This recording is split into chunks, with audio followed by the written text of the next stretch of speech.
everybody. In this video, we're going to go over the signal flow of the Matriarch. Throughout this whole series, I'm going to talk about the Matriarch in terms of modules.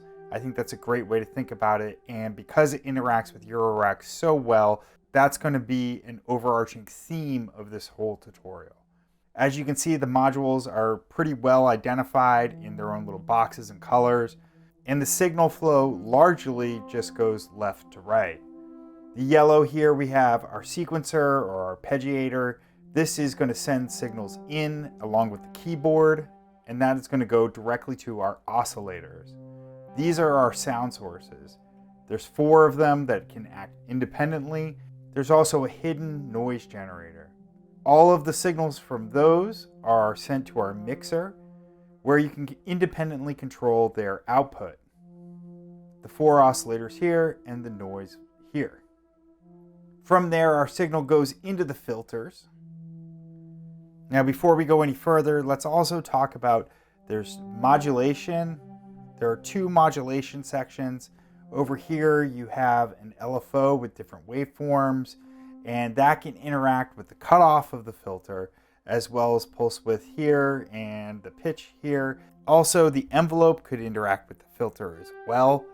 After it passes through the filter, the sound will go to the delay and the VCA, where you can control the mix here, and then finally it'll come out. There are 2 ways to get sound out of your Matriarch. You could use typical 1/4-inch instrument cables here.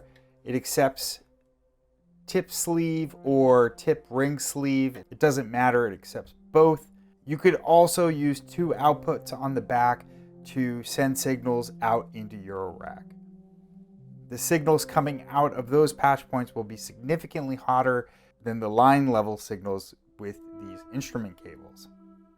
And of course, one of the great things about the Matriarch is that we can mess with this signal flow. We can skip different modules. We can go back to different modules. We can customize the signal flow to however we want. That is how it is normal. That's how it's hardwired within our system.